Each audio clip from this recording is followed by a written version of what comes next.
मित्रांनो, तुम्ही जर का एक असा व्हिडिओ शोधताय ज्यामध्ये एक्झामला येणारे क्वेश्चन्स आहेत, आन्सर्स पण आहेत आणि पूर्ण चॅप्टरची रिव्हिजन पण होतीये, तर हा व्हिडिओ आहे तुमच्यासाठी.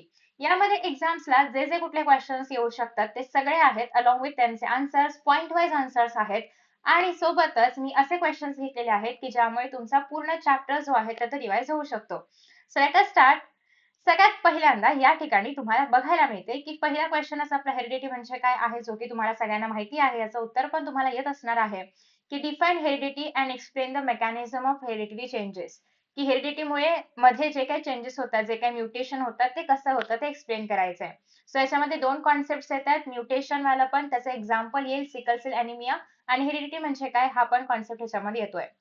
So heredity is a transfer of biological characters from parent to their offspring through genes. हे तर आपण ऑलरेडी बघितलेलं आहे की हेरिडिटी म्हणजे काय असतं. त्यानंतर दुसरं आपल्याकडे या ठिकाणी सांगितलेलं आहे. सेकंड पॉइंट मध्ये आपल्याकडे आहे ते म्हणजे जीन्स म्हणजे काय आहे, तर genes are present on chromosomes and they carry the hereditary information. मग आता डीएनए काय आहे, तर हे जेनेटिक मटेरियल आहे जे की आपल्याला सगळे जे कॅरेक्टर्स आहेत आपले, तर ते स्टोअर करायचं काम करणार आहे, कॅरी करायचं काम करणार आहे. So some genes are transmitted from the parent to the offspring without any changes, due to which आपण बघतो की जे ऑफस्प्रिंग्स आहेत ते आणि जे पॅरेंट आहे ते त्यांच्यामध्ये सिमिलॅरिटी बघायला मिळते. Sometimes sudden changes occurs in the genes or in the nucleotide sequence. A change in the position or sequence of a nucleotide is called as a mutation. So आता तुम्हाला या ठिकाणी बघायला मिळते की जी चेंज वाली थिअरी आहे त्याला आपण काय बोलतोय, म्युटेशन बोलतोय. So mutations may be minor किंवा कन्सिडरेबल असतात किंवा मायनर असतात. So some mutations can produce genetic disorder like sickle cell anaemia असेल. So heredity changes produce variations among the organisms. These variations can be passed to subsequent generations and may contribute to the evolution. तर अशा पद्धतीने याचं उत्तर आहे, ज्यामध्ये आपण heredity काय असतं, ज्याच्यामध्ये आपण इव्होल्युशन काय असतं, इव्होल्युशन काय असतं एक्झॅक्ट नाही, पण हेरिडिटी आणि इव्होल्युशनचं जे काही रिलेशन आहे तर ते बघितलं. आणि म्युटेशन काय असतं, चेंजेस काय होतात, त्याचे एक्झाम्पल्स काय आहेत ते बघितलं. त्यानंतर नेक्स्ट आता आपण बघतोय की explain the process of formation of complex proteins. 3 steps आहेत, transcription, translation, translocation. So the information required for the protein synthesis is stored in the DNA.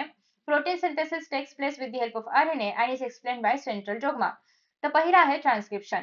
तर वन स्ट्रँड जो आहे डीएनएचा तर तो आहे असं कॉपी करायचा आहे आपल्याला एमआरएनए वरती. ही आपली पहिली स्टेप आहे. So mRNA is formed according to the sequence of nucleotides on the DNA. The mRNA sequence is complementary to the sequence of DNA. युरासिल जे की प्रेझेंट आहे आरएनए मध्ये आणि थायमिन जे की प्रेझेंट आहे डीएनए मध्ये, तर हे दोघं जे आहेत तर ते सेम आहे. नेक्स्ट आहे ट्रान्सलेशन. एमआरएनए जे आहे तर ते आता त्याने सेम कॉपी केली डीएनए ची. So mRNA moves from the nucleus मध्ये होतं, कारण डीएनए न्यूक्लियस मध्ये असतं. आता न्यूक्लियस मधून ते बाहेर आलं कुठे, सायटोप्लाझम मध्ये. So it carries the coded message for the amino acid. 3 न्यूक्लिओटाइड्स जे असतात त्याच्यावरती खूप सारे न्यूक्लिओटाइड आहेत ना आरएनए वरती, तर 3 न्यूक्लिओटाइड जे आहेत तर ते ट्रिपलेट कोडॉन बनवतात. TRNA brings the appropriate amino acid as per the codons वरती जो काही व्हॅल्यू असेल किंवा जी काही कोडॉन्सचा ग्रुप असणार आहे त्याच्या अकॉर्डिंगली कॉम्प्लिमेंटरी जे अमायनो ऍसिड्स आहेत तर ते आणायचं काम आहे टीआरएनएचं. TRNA contains an anticodon complementary to the mRNA sequence. Next आहे ट्रान्सलोकेशन, जे की लास्ट स्टेप आहे. So amino acids brought by the tRNA are joined by using the peptide bonds, and RNA is going to help in this process. The ribosome moves along the mRNA. एक triplet codon, मग पुढे जायचं आहे, मग पुढचं triplet, मग पुढचं triplet, असं करत करत ते जम्प करत राहणार आहे. आणि ही जी मुवमेंट आहे रायबोझोम ची त्याला आपण बोलणार आहोत ट्रान्सलोकेशन. सो अशा पद्धतीने खूप सारे अमायनो ऍसिड्स एकत्र येऊन एक कॉम्प्लेक्स प्रोटीन बनतं आणि this protein controls various functions and appearance of the living organism. Next is explain the Darwin's theory of natural selection. So basic theory तर तुम्हाला माहिती आहे, सर्वायवल ऑफ द फिटेस्ट. जो कोणी सर्वाइव्ह करू शकतो इन व्हेरी अनफेवरेबल कंडिशन्स, तो जो आहे तर तो फिट असणार आहे आणि तो जो आहे तर तोच जिवंत राहणार आहे किंवा सर्वाइव्ह करणार आहे.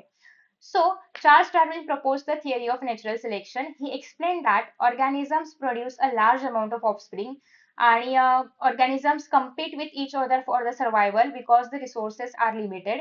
There is variation among organisms of the same species. The same species मधले जे organisms आहेत त्यांच्यामध्ये काय आहे, खूप सारे variation आहे. Some organisms possess modification that help them to survive better in their surrounding.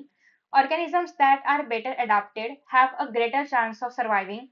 Nature selects organisms which are fit to survive, जे फिट असणार तर ते सर्व्हाइव्ह करतील, which are less those who are less fit those will gradually perish. The surviving organism reproduce, transmit their favorable characters to the next generation. Accumulation of such changes over many generations can result in the formation of new species.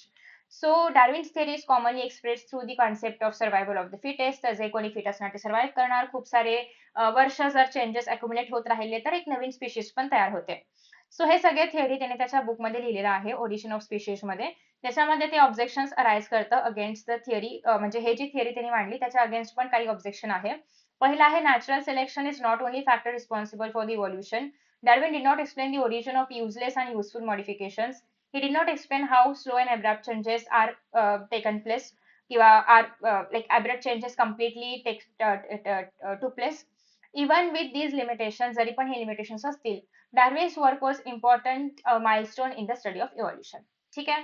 So या ठिकाणी आपलं जे survival of fittest आहे तर ते पण done होत आहे. नेक्स्ट आहे लेमार्किझम. हे पण तुम्हाला एक्झाम मध्ये विचारलं जातं. तर Jean Baptiste Lamarck propose the theory of Lamarckism. According to the Lamarck activities of organism such as जे पण मॉर्फोलॉजिकल चेंजेस वगैरे आहे, तर ही proposed a theory regarding to use and disuse of organs. The organs which you use will become more stronger and more developed, and the organs which are not used frequently will become weak and degenerated. So Lamarck also proposed the inheritance of acquired characters. म्हणजेच जे characters आपण acquire करतो ते पण next जनरेशनकडे pass on होऊ शकतं. So हे त्याने एक्सप्लेन करायला काही एक्झाम्पल्स पण दिले. According to this idea, characters acquired during the life time of an organism are transfer to the next generation. For example, giraffe, its neck was considered to have a long became long because it repeatedly stretched its neck to reach leaves on the tall plants. Iron Smith frequently hammering movements were considered responsible for the strong shoulders. Ostrich असेल किंवा emu असेल, the wings become weak due to lack of use, कारण त्यांनी युजच नाही केला. So disuse of the organ will lead to weakening of that organs, those organs. Swan and duck मध्ये असं आहे की their legs become useful for swimming due to the aquatic habit. Snake, its legs were considered to have disappeared because it got modified to its borrowing habit, आणि त्याच्यामुळे त्याने पायाचा युजच नाही केला. So disuse of the organ led to weakening of the organ. These acquired characters were proposed to transfer from one generation to the other generation, and however, the inheritance of acquired characters was later rejected and Lamarckism was disapproved. कारण सगळेच characters नाही होतात. For example, if your father who is fitness freak, त्याने gym मध्ये जाऊन छान मस्त body वगैरे बनवलेली आहे, तर ती सेम बॉडी तुमच्यामध्ये येणार का जेव्हा तुम्ही लहान असणार तेव्हा नाही येणार. सो ते जे एक्वायर कॅरेक्टर्स आहेत not got transferred towards you, तर ही थिअरी सगळ्याच ठिकाणी ऍप्लिकेबल नाही होत आहे. Explain the various evidences of evolution with suitable examples. हे तर मस्ट येणारा क्वेश्चन आहे. कशाच्या फॉर्मॅटमध्ये येऊ शकतो, ऍक्टिव्हिटी बेस्ड लिहिण्यासाठी, शॉर्ट नोट्ससाठी, कशामध्ये पण. सो पहिला आहे morphological evidences. Similarities in the external structure of the organism indicate common ancestry. For example, structure of mouth, eyes, nostril, ear, etc. Plants मध्ये पण similarity is seen in the leafच्या shape मध्ये, leafच्या venation मध्ये, leafच्या petiole मध्ये, etc. So due to these similarities, we can say that the organisms have originated from the same or common ancestor. Next is anatomical evidence. Different organisms may have organs that perform different functions but have similarity in their internal structure. Like for example, oxचा foreleg असेल, ह्युमनचा hand आहे, वेलचा flipper आहे, किंवा पॅन्टाजियम of a bat वगैरे आहे, तर यांचं काय आहे स्ट्रक्चर, अनाटॉमिकल स्ट्रक्चर, बोन्सचं स्ट्रक्चर सेम आहे. So this similarity suggest that they may have common ancestor. Next is vestigial organs. So the underdeveloped and degenerated organs which are useless or less useful in the certain organisms. For example, human examples include that human include appendix, wisdom teeth, ear muscles, tailbone, body hairs which are not useful for us now and hence they become vestigial organs for us. Some such structures are functional in other organisms. So their presence provides evidences for the evolution. Next is paleontological evidence. Remnants and impressions of the organisms preserved underground are called as fossils. Fossils provide information about the organisms that lived millions of years ago, and the study of fossils help in understanding the evolutionary history. तर ते जे पण छापे अवशेष वगैरे उठलेले आहेत तर ते आपल्याला त्या वेळचं जे अॅनिमल्स आहेत त्याच्याबद्दल इन्फॉर्मेशन देतात. कार्बन डेटिंग मुळे आपण त्या फोसाईलचं एज पण फाइंड आउट करू शकतो. Next is embryological evidences. The embryo of different vertebrates show considerable similarities during their early developmental stage. तर त्यावेळेस सगळे embryo mostly same दिसायचे. सो दिस सजेस्ट दॅट की त्यांचं कॉमन ओरिजिन आहे, but later on he similarity काय होते, gradually decrease होते. Next आहे connecting link. So some organisms possess characteristics of two different groups. Like for example, peripatus मध्ये annelids चे पण characters आहे आणि arthropods चे पण आहे. Duckbill platypus मध्ये reptilian चे पण आहे आणि mammals चे पण आहे. Lungfish हे असं fish आहे जे की with the help of lungs respiration करतं, जे की usually fish चं character नाहीये. तर अशा पद्धतीने हे जे आहे त्याला आपण बोलतो connecting link, जे की evolutionary relationship दाखवतात. सो वेस्टेजियल बद्दल आपण ऑलरेडी केलंय, तर आता तुम्ही जस्ट एक स्क्रीनशॉट वगैरे काढू शकता किंवा if you want video pause करून रीड करू शकता.